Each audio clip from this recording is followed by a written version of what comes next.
Hello, East Collective 2016.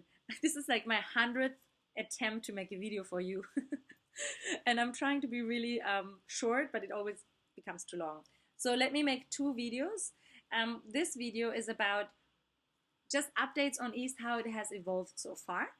And then I will make a second video that shares about how can the East Collective 2016 engage with the next version. So, how has East changed? First of all, I want to say thank you to everyone for embracing this crazy idea, jumping on board with us, and shaping the experience in a way that has really helped us develop the concept further. Um, Thank you for sharing your reflections, really like how it has impacted you. This moved us a lot, and we're super grateful. And uh, also thank you for showing us the impact this can have through the continued collaborations that you're engaged in after the journey, and the community that you've built. So this is really truly inspiring, and encourages us to move forward. So the good news for 2017 is that we have a partnership with Africalia and Creators Garage that will allow us, budget-wise, to accommodate 40 artists from East Africa to really truly make it an East African Soul Train. And we will have also space for 7 masterclass artists that we want to bring in to lead sort of some of the creative processes and workshops before and during the train journey. So how have things changed else?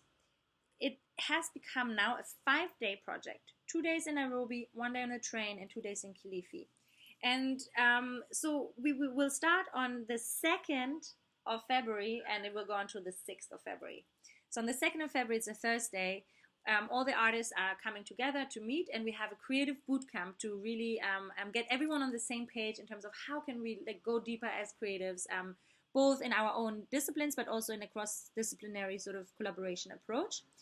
And also to prepare everyone around the topic that is the theme for 2017. I will say more about that in a second.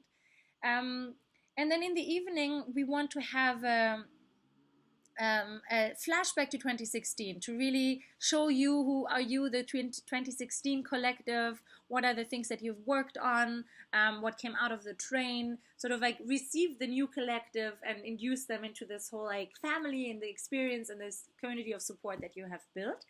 And then on Friday, we want to have masterclasses. And then obviously the kickoff event that Jojo last time curated with Afrina Ladi, and we hope to create a tradition with you where the previous year collective actually programs and leads that kickoff event. So I will talk to you individually about this as well, but just to put it out there, it would be so cool to build a tradition now around that. And then on Saturday, obviously we are on the train journey, and things are changing just slightly in that. So I'm super excited to share with you that Jojo has joined us as artistic director for 2017, and she's helping to create a process on the train and sort of program it in a way that hopefully will help the artists to go deeper in their artistic practices and collaborations, and really get the most out of it. On Sunday, we have the installation performance in Kilifi as we had it, but obviously a little bit more structured, hopefully. And on Monday, we will wrap up with mentorship sessions, so creatives giving or receiving mentorship sessions and before they go home.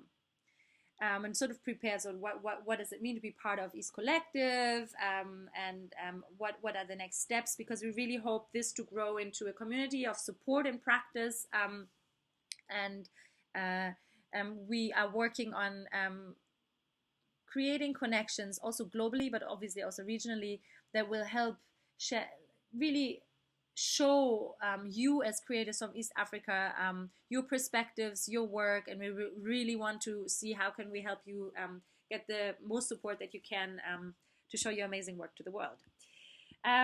So these are the main changes. Oh yeah, and another big change is that we want to work more specifically on the passenger immersion as well. So Holden, Meg, Zara, Adam, everyone, they were kind of like prototyping the passenger immersion themselves.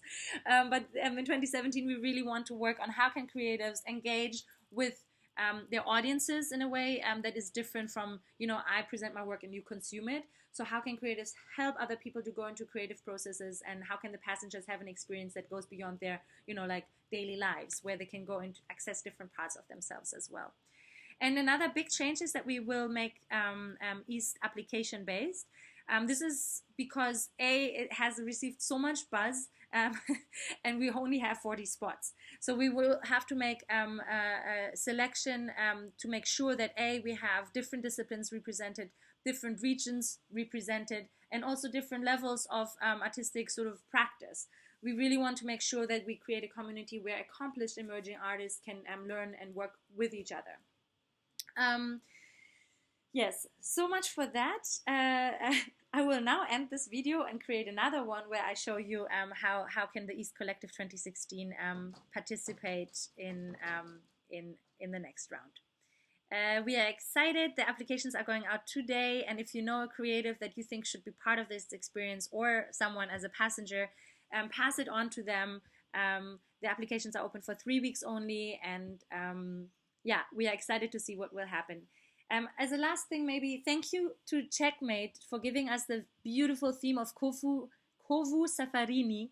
We were looking for a Swahili word that captures identity in the context of past, future, and present in one, because it's a very European concept to think from A to B. So where I'm coming from, where I'm going.